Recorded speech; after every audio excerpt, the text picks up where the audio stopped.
이 세상을 살아가는 모든 인생은 하나님의 도움을 필요로 합니다. 나는 하나님 도움이 필요 없습니다. 그런 사람 한 사람도 없습니다. 인간의 생사화복, 흥망성쇠가 하나님의 손에 달렸습니다. 살짝 보면 우리끼리 하는 것 같지만 좀 깊이 진중하게 들여다보면 그렇습니다. 여러분, 다윗을 보십시오. 아무것도 없던 이세 8번째 아들 목동이었습니다마는 그가 하나님 마음에 들자 하나님은 스펙 초월해서 그를 손에 잡고 축복하셨습니다. 중근동의 초강자가 되었고 지금까지 역사 속에 가장 사모하고 또 본받고 싶은 축복의 사람이 되지 않았습니까? 아무리 약한 자라도 하나님 손에 잡히면 얼마든지 이렇게 힘있게 쓰임받을 수 있습니다. 그런데 또 하나님 손에 잡혀 쓰임받던 사람도 어느 순간 교만해서 또 자기 마음대로 가면 하나님이 그 손을 놓아버리면 기막힌 일들이 속출합니다. 아무리 근사하게 살아더라도 한순간 내리막길로 치닫게 됩니다. 우리는 오래 잘 되고 승승장구하면 내가 잘하는 줄 착각합니다. 여러분, 그런 걸 교만이라고 해요. 원래 내가 공부도 잘했고, 원래 내가 조금 똑똑했고, 원래 내가 약간 다른 사람보다 또 센스가 있었고. 여러분, 그렇지 않습니다. 하나님이 떠난 이스라엘의 모습, 오늘 우리는 이 사무엘상 7장에서 보게 되는데 그야말로 처참함 그 자체였습니다. 사사였던 삼손부터 오늘 이 사무엘 때까지 이스라엘의 주된 침략자는 블레셋인데요, 오늘 블레셋과의 전투에서 이스라엘은 전쟁에 패하고 또 전쟁에 함께 동참했던 홈리와 비느하스 제사장도 죽고, 이 제사장의 죽음과 패전을 보고 받았던 엘리 제사장은 의자에서 떨어져 그야말로 정말 망신스럽게 그렇게 생을 마감합니다. 여러분, 1차 전투에서 4,000명이 죽고 두 번째 전쟁에서 3만 명이 목숨을 잃게 됩니다. 하나님의 상징이라고 할 수 있는 임재의 상징인 언약궤까지 빼앗기고 맙니다. 온 이스라엘이 혼란과 슬픔에 잠겼습니다. 이처럼 하나님이 떠나버리고 손을 놓은 곳에는 혼란과 죽음이 자리를 차지합니다.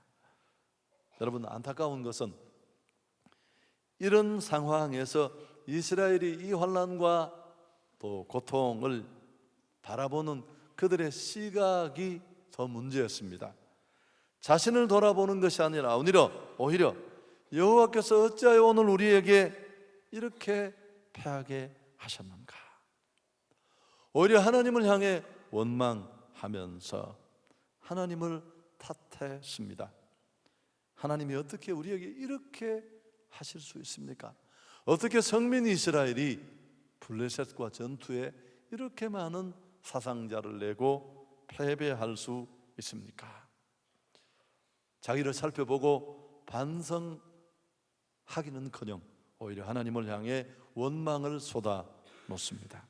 여러분, 사실 오늘 이 패배는 이스라엘의 영적 침체와 타락에 대한 하나님의 심판입니다.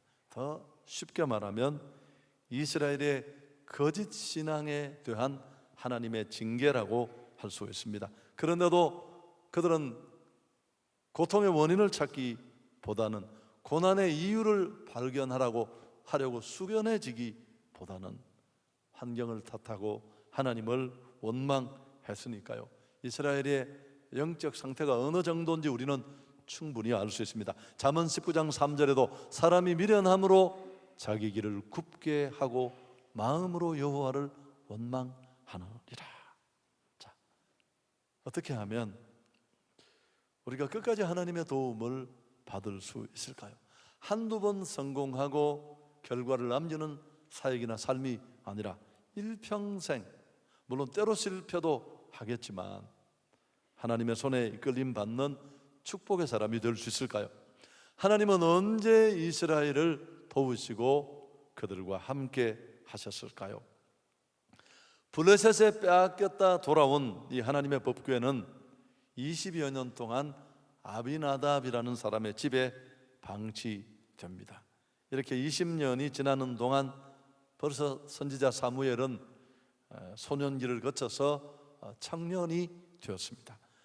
그런 시간과 세월이 가면서 사역과 인격의 수준과 고매함이 점점 깊어가서 이스라엘 사람들의 존경과 추종을 한 몸에 받게 되었습니다. 20세 이후로 10여 년 동안 이 사무엘 선지자가 정말 자기 백성을 향해서 그가 정말 피를 토하듯이 외친 것 한 가지가 있는데요, 그게 바로 오늘 우리가 읽지는 않았습니다만 바로 앞절에 있는 7장 사무엘상 7장 3절 4절에 고스란히 담겨져 있습니다. 함께 읽습니다. 사무엘이 이스라엘 온 족속에게 말하여 이르되 만일 너희가 전심으로 여호와께 돌아오려거든 이방 신들과 아스다롯을 너희 중에서 제거하고 너희 마음을 여호와께로 향하여 그만을 섬기라. 그리하면 너희를 블레셋 사람의 손에서 건져내시리라. 이에 이스라엘 자손이 바알과 아스다롯을 제거하고 여호와만 섬기니라. 오늘 이 이스라엘 패배의 아픔을 안고 있는 이스라엘에게 사무엘 선지자가 10여 년 동안 줄곧 피를 토하며 외친 한 가지 외침이 그것입니다. 너희가 전심으로 여호와께로 돌아오라는 것입니다. 여러분, 전심이란 말을 강조하잖아요. 그리고 여호와만 섬기라, 이런 표현들을 보면 돌아온다고 말하는데 다 뻥이었어요. 하나님만 섬긴다고 하는데 진짜 신앙이 아니었습니다. 여러분 잘 아시지만 제가 기회 있을 때 늘 얘기를 했습니다만 이스라엘은 교회를 떠난 적이 한 번도 없습니다. 지금 우리말로 하면 돌아오라고 하니까 야, 얘들이 주일 예배를 안 나왔구나, 여러분처럼 우리처럼 아니었다니까요. 이스라엘은 단 한 번도 공식적으로 하나님과의 관계를 끊은 적이 없어요.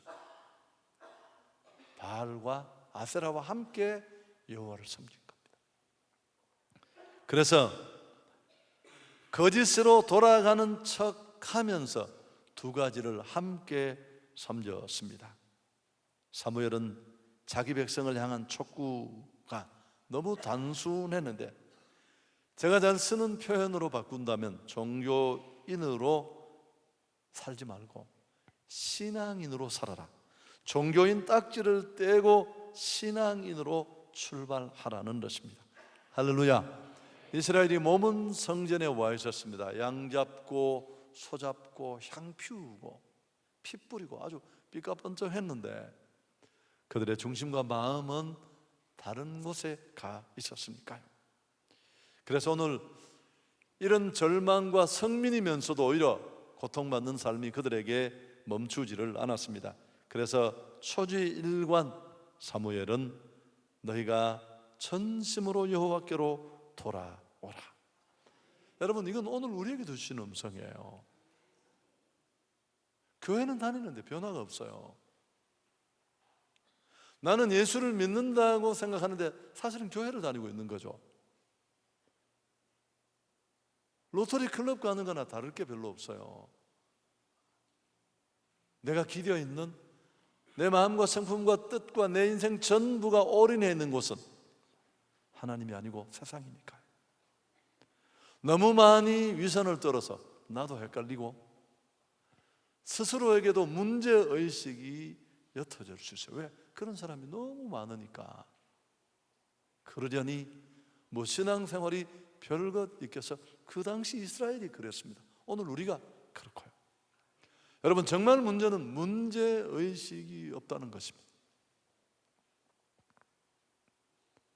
그래서 오늘 이 사무엘 선지자가 초지일관 선포하는 것은 여호와께로 돌아오라는 것입니다. 할렐루야. 흉내 내지 말고 양다리 걸치지 말고 전심으로 여호와만 섬기라. 그러면 너희를 축복할 것이다. 블레셋 아무것도 아니라는 겁니다. 정이 강하거나 대단해서 그들의 무기가 선진화되어서가 아니라 하나님을 향한 믿음이 없다는 것입니다. 사안이 복잡한 것도 문제가 아니에요.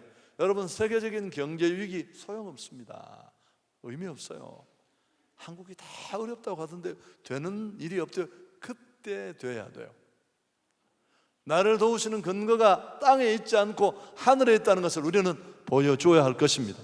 우리 안에 진실된 소망의 근거를 세상의 소망이 무너지는 날 보여줄 수 있는 사람이 그리스도인이에요.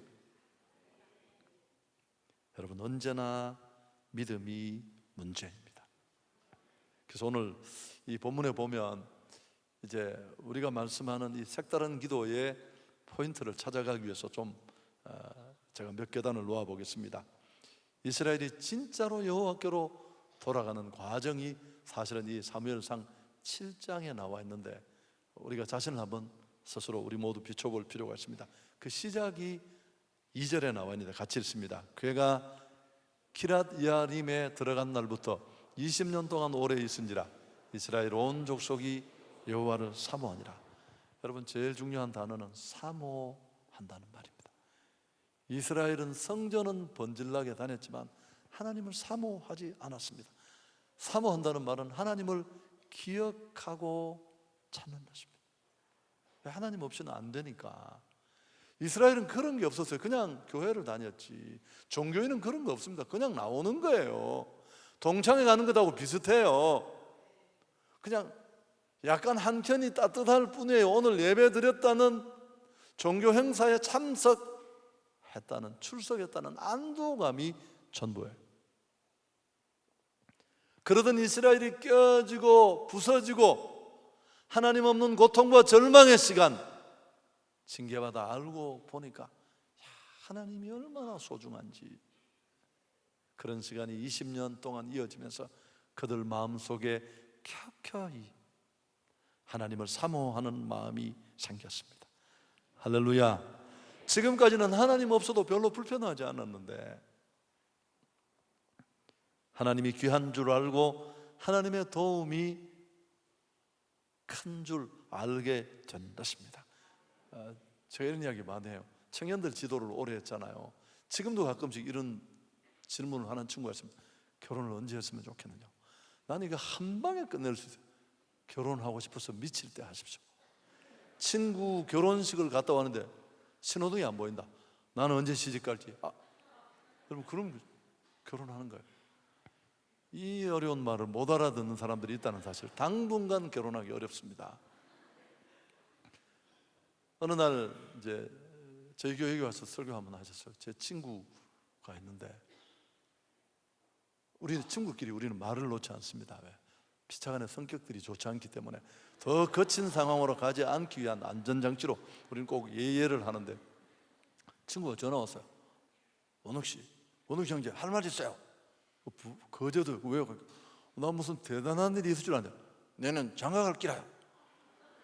그러면서 그 청첩장을 주는데 내가 앞에 안 보이는 거였죠. 나는 언제 장가를 갈까? 때가 되었느니라. 나는 친구 결혼식을 갔다 왔는데도 저 미친 짓을 왜 하는가 싶고. 여러분, 어렵습니다. 제가 무슨 얘기를 여러분께, 부흥은 어떤 사람에게 주실까요? 교회 부흥이 목사들 폼 잡으려고 하는 거지 무슨 부흥이 필요합니까? 나는 10명이라도 확실하게 가르치겠습니다. 아무 일도 하지 않는 사람, 부흥은 절대 그런 데 일어나지 않습니다. 여러분이 꿈꾸는 그 기도의 소원이 언제 응답이 될까요? 절실할 때. 할렐루야. 하나님은 어떤 자에게 은혜를 베푸신 줄 아십니까? 절망의 시간은 깊어지고 그 골이 깊고 정말 은혜 없이는 살 수 없는 절절함이 시작될 때. 두 번째 단계가 뭐냐면 6절에 나와 있습니다. 그들이 미스바에 모여 물을 길어 여호와 앞에 붓고 그날 종일 금식하고 거기에서 이르되 우리가 여호와께 범죄했다. 이스라엘이 개선의 정을 보이니까 이제 이 사무엘이 미스바에 다 모아서 회복 운동을 펼치잖아요. 그러면서 그냥 하나님 앞에 못 돌아간다는 겁니다. 그건 뻥이니까, 가짜니까, 흉내내는 거니까. 지난날에 우상을 섬겼던 어둠의 일을 벗고 회개할 것을 촉구합니다. 그들이 범하고 있던 죄는 우상을 섬기는 죄였습니다. 사무엘은 이제 온 백성에게 외칩니다. 너희가 하나님께 진심으로 돌아가기를 원한다면 회개해야 한다. 이방 신을 버리고 아스다로스를 제하고 마음을 여호와께로 돌려서 그만 섬기라. 여러분, 물질, 내 안에 있는 내가 이루어놓은 그 무엇, 과거에 하나님이 내게 주신 축복까지도 충분히 우상의 역할을 할 수 있습니다. 그래서 축복이 늘어난다는 것은 신앙의 근력도 커져야 돼요. 여러분, 그렇지 않으면 그 무게는 내 발등을 찍을 수 있습니다. 그래서 하나님은 정상적인 방법으로 사람을 만들어 갈 때는 먼저 신앙의 근력부터 만드세요. 고통을 통해. 알통이 만들어지는 원리는 굉장히 고통스럽습니다. 그리고 그 믿음의 근력에 걸맞는, 상응하는 그 그릇에 담질만한 복을 주셔서 그 축복을 누리는 사람으로 살게 해 주십니다. 여러분, 오늘도 말씀을 듣는 중에 혹시 성령이 비춰주셔서 내가 어디에 기대어 서 있는지, 내 진정한 신뢰와 의지의 근거가 혹시 들통났다면 오늘 내려놓으시면 돼요. 이게 하나님 주신 것이어서, 하나님이 내 안에 허락하신 축복의 은사여서 나는 이것 기대어 있었는데 주만 바라보겠습니다. 다윗이 롱런했던 이유를 제가 여러 번 말씀드렸습니다. 다윗은 목동일 때 그렇게 말한 게 아니라 중근동의 최강자로서 축복을 누릴 때도 교만하지 않았습니다. 하나님 앞에 나가 주밖에는 나의 복이 없습니다. 당신이 내게 많은 것들을 주셔서 내가 향유하고 누리지만 내 복은 하나님뿐입니다. 그분만 더 바라보았습니다. 주신 것이 아니라 늘 잘 쓰는 표현대로 주신 일을 바라보았습니다. 이제 오늘 우리가 들여다볼 세 번째인데, 이들이 모여서 이렇게 하나님께 돌아가려고 전심으로 회개하고 미스바에서 집회를 하고 있는데 블레셋이 다시 쳐들어옵니다. 이때 그들은 취약한 경계 상황을 오히려 기습 공격의 호기로 판단한 것입니다. 갑자기 은혜 받는다고 모여서 회개 운동을 하는 이 집회 자리에 말발굽 소리가 들려오니까 거기 모인 이스라엘 백성들은 극심한 공포에 사로잡혔습니다. 이때 그들이 내린 결단은 기도해야 되겠다. 그래서 오늘 8절 같이 읽습니다. 이스라엘 자손이 사무엘에게 이르되 당신은 우리를 위하여 우리 하나님 여호와께 쉬지 말고 부르짖어 우리를 블레셋 사람들의 손에서 구원하시게 하소서 하니, 이 어려움과 위기를 극복하기 위해서 그들은 기도를 선택했는데 무엇보다도 지도자 사무엘에게 기도를 부탁했습니다. 여러분, 우리는 이 일의 결국을 아는데요, 결국 이 기도가 반전을 만들어서 이스라엘은 승리하게 되는데, 여러분, 우리 역시 어떤 변화를 만들려면 하나님 앞에 내 문제를 들고 나가는 기도가 반드시 필요합니다. 기도는 나는 할 수 없고 내가 할 수 없는 일을 하나님 손에 맡기는, 하나님 영향권 안으로 옮겨드리는 겁니다. 계란을 내가 끌어안고 200년 있어도 다 썩지만 어미닭이 품으면 병아리가 되는 것처럼 마찬가지입니다. 전능자의 손에 넘어가면 인간의 살고 죽고 흥망성쇠를 쥐고 계시는 하나님 손에 넘어가면 하나님이 응답하시고 이루어 주실 것입니다. 그래서 기도하면 하나님이 움직이시는데요, 오늘 위경에서 사무엘이 기도했고 마침내 하나님이 응답하셨다고 9절에 사무엘이 젖 먹는 어린 양 하나를 가져다가 온전한 번제를 여호와께 드리고 이스라엘을 위하여 여호와께 부르짖으매 여호와께서 응답하셨더라. 그래서 하나님은 이 블레셋 진영의 큰 우려를 바라셔서 그들을 혼란하게 하시고 마침내 간만에 이스라엘은 블레셋과의 전투를 승리로 이끌게 됩니다. 자, 여러분, 과거의 패배와 이날의 승리 사이에 무엇이 있습니까? 과거에는 없었던 게 지금 무엇이 있습니까? 그렇습니다. 이스라엘이 하나님을 절실히 구해서 정말 하나님이 필요하다는 절실한 사모함이 있었고, 그래서 그들은 지난날 섬기던 우상과 더러운 것들을 다 끊어버리고 전심으로 하나님께로 돌아갔습니다.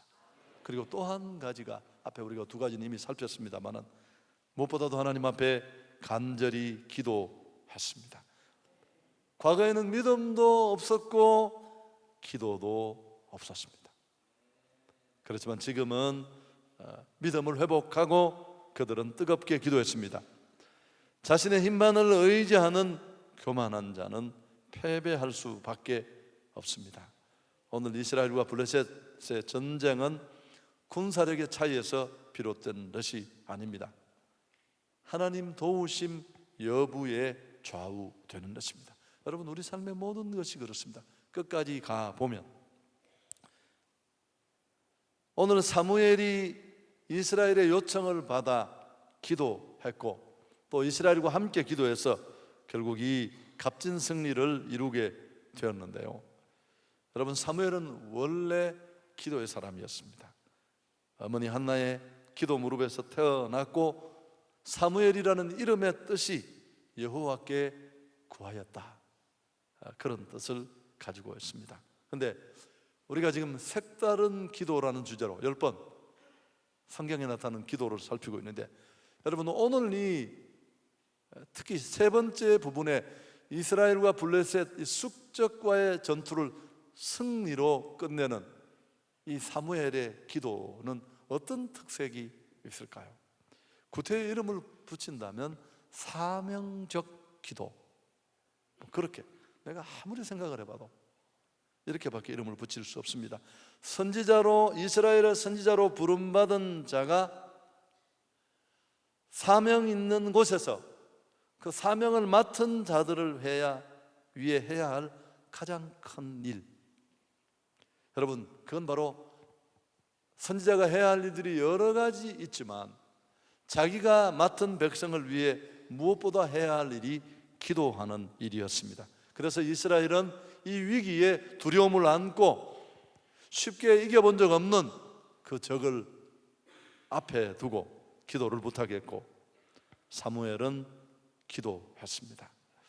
그래서 자신이 백성을 위해 해야 할 너무너무 중요한 사명이 선지자로서 그 초유의 일이 기도라는 것을 사무엘은 여러 번 고백했습니다. 오늘 본문에도 있습니다만 우리가 잘 알고 있는 사무엘상 12장 23절 같이 읽습니다. 나는 너희를 위하여 기도하기를 쉬는 죄를 여호와 앞에 결단코 범하지 아니하고 선하고 의로운 길을 너희에게 가르칠 것이다. 나는 너희를 위하여 기도하기를 쉬는 죄를 범치 않겠다. 왜 이게 죄가 되느냐 하면 선지자에게 주어진 사명적인 일이에요. 사명이 있는 일을 무시하면 그게 불순종이 되고 그 불순종은 죄가 될 것입니다. 여러분, 오늘 이 사무엘의 기도를 우리에게 좀 더 익숙한 말로 바꾼다면 바로 이스라엘 공동체를 위한 중보 기도라고 할 수 있습니다. 5절에 우리가 읽고 지나왔습니다만 끝부분에 보면 내가 너희를 위하여 여호와께 기도하리라. 내가 기도하리라는 이 원어의 어근에는 중재하다라는 의미를 가지고 있습니다만 이렇게 히브리어 원문에는 재귀형으로 쓰였는데 그때는 기도하다는 의미를 곁들여서 중보 기도와 관련하여 사용됩니다. 그래서 이런 근거는 정당하다는 설명을 제가 여러분에게 하고 있고, 사무엘의 기도가 자신에게 주어진 사명적 기도라고 제가 명명했습니다마는 그 사명적 기도가 바로 오늘 우리가 말하는 중보 기도라고 할 수 있습니다. 여러분, 이 중보 기도란 말을 하면 지금은 좀 덜해요. 한 1, 2년 전만 해도 막 심각하게 반발하는 사람이 있어요. 우리의 중보자는 예수님밖에 뿐인데 왜 그런 소리를 하느냐고. 총회에서, 우리 총회는 결정을 했어요. 중보 기도라는 말을 사용하지 못하도록. 근데 지금은 다 쓰는 것 같아요. 왜? 그래서 쓰는 말이 도고 기도라는 걸 썼는데요, 오늘 제가 도고라고 관료 열고 한문이라는 기도 제목과 모든 사람을 위해 기도해야 하는 이유라는 두 제목을 두고 앙케이트를 물었더니만 도고는 너무 어렵대요. 그래서 저도 역시 모든 사람을 위해 기도해야 하는 이유로 제목을 선택했습니다. 여러분, 중보 기도라는 말에 직접적인 표현은 없는데 뭐 비슷한 뜻입니다만 디모데전서 2장 1절에 같이 한번 읽습니다. 이런 내용이 나옵니다.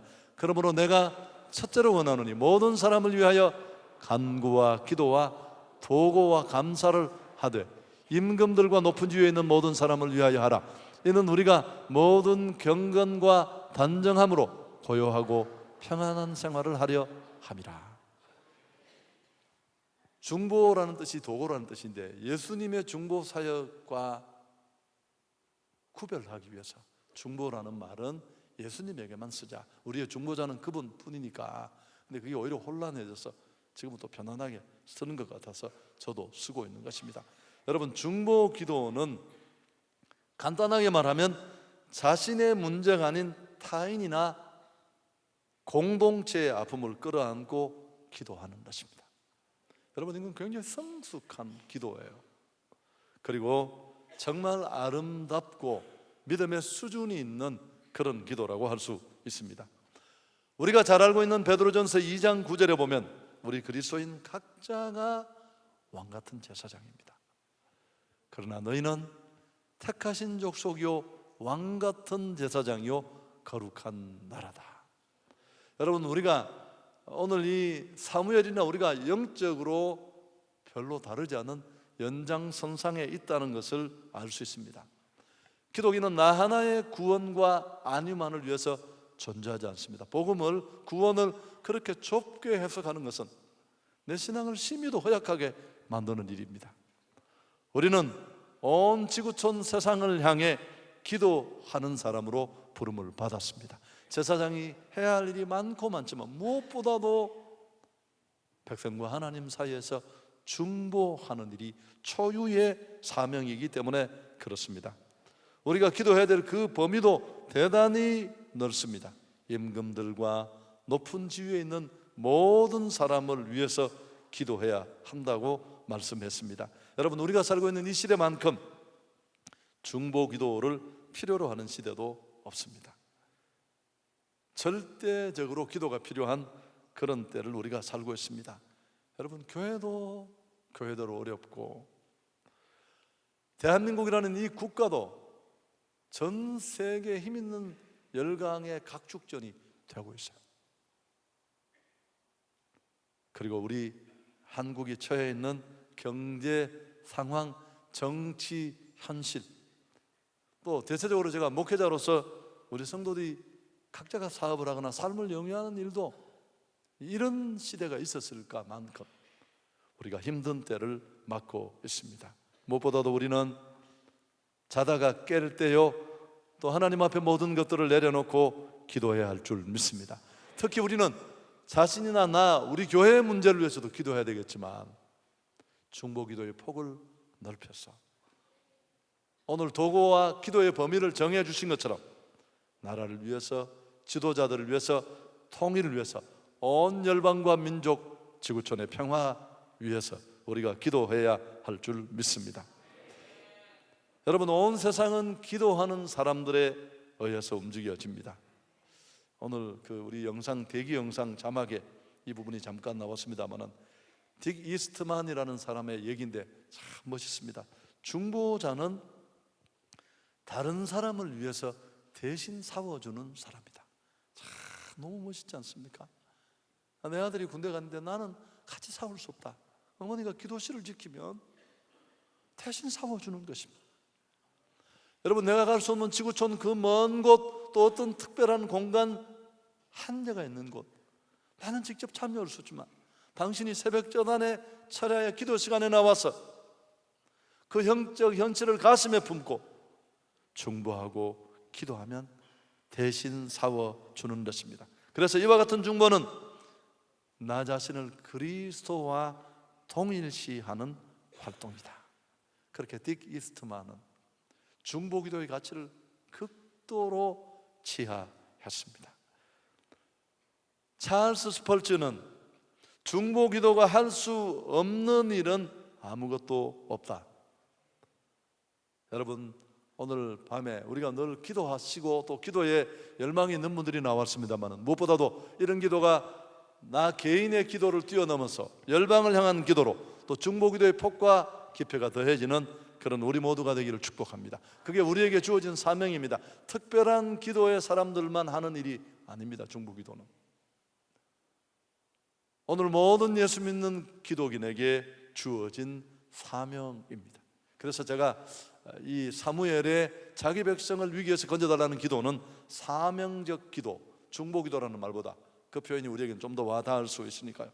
여러분, 목사로서 또 저도 성도로서 가장 매력 있는 사람이 어떤 사람일까요? 누군가의 방을 쑥 찾아갔는데 성경을 정말 진심으로 읽고 있는 사역자를 만나면 은혜를 받아요. 이유가 뭘까요?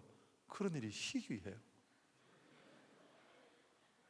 고깃빵을 샀더니만 팥밖에 없어요. 고기는 하나도 없고 밀가루와 팥.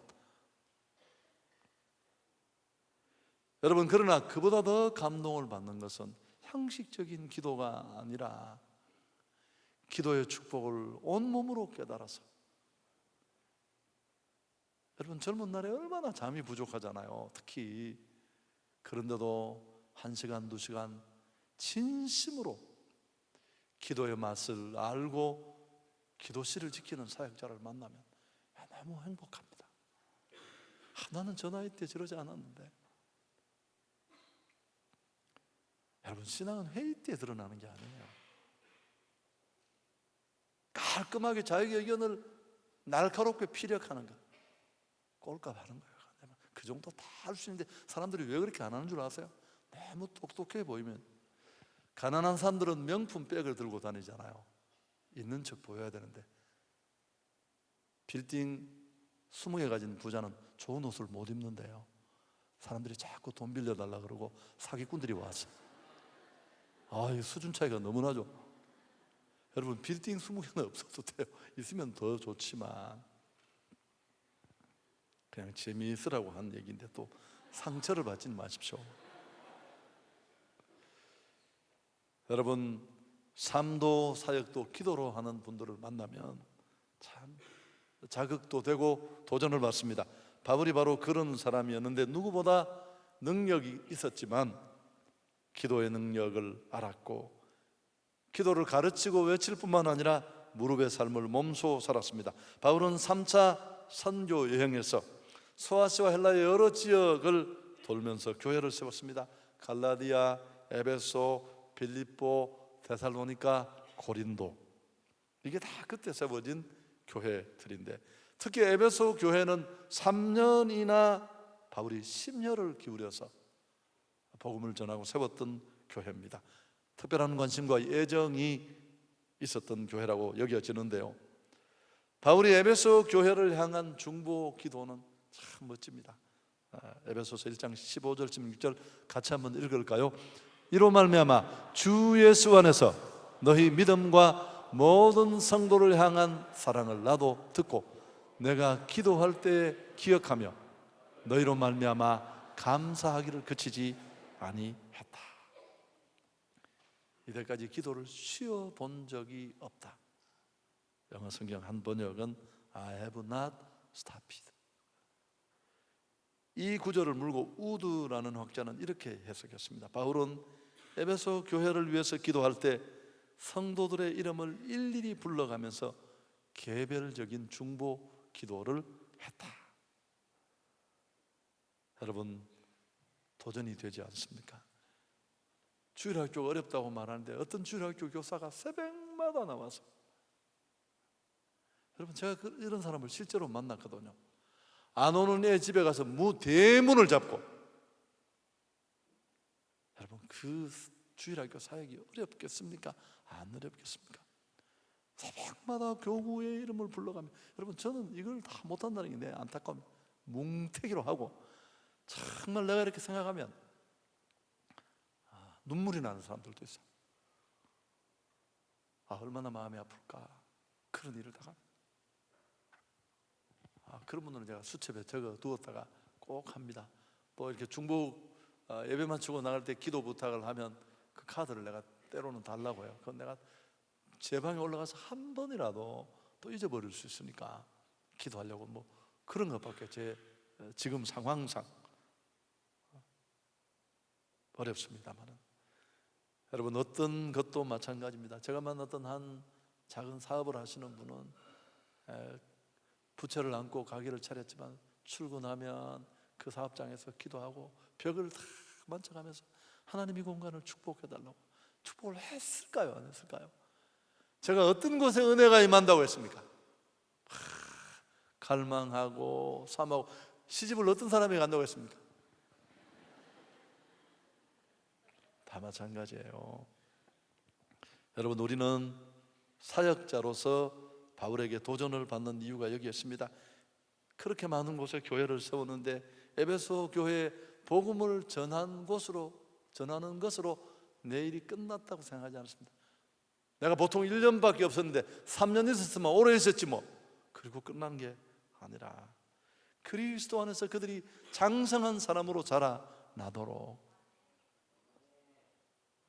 끊임없이 중보하던 기도의 용사였습니다.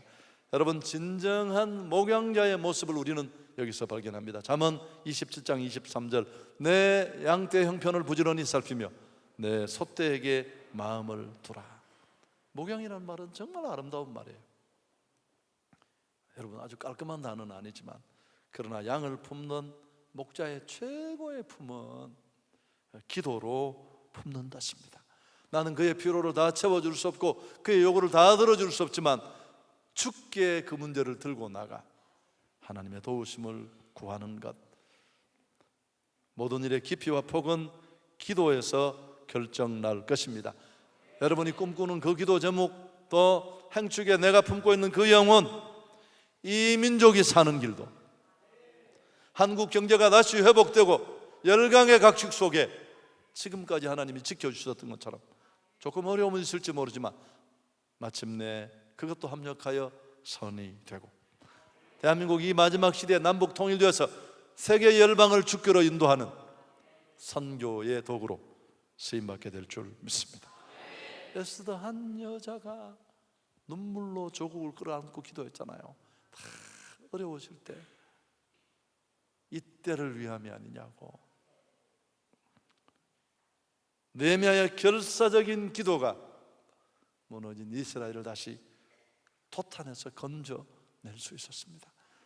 여러분, 뭐 아이들이 문제가 많다고 당신이 기도하십시오. 사업이 정말 그렇다면 두 가지 하면 됩니다. 두 가지. 열심히 눈물로 기도하고 뜨겁게 기도하다가 감동 주시면 믿음으로 순종하시면 하나님은 기적 같은 은혜를 주실 줄 믿습니다. 그리고 어떤 무너진 가정, 소망 없는 곳에서라도 이 사명적 기도의 무릎을 가지고 중보하는 한 사람이 있다면 소망이 있습니다. 책임 탓하고 누구에게 핑계대고 그럴 때 어려워지지. 오늘 밤 이 말씀을 마음에 꼭 기억하시고, 여러분은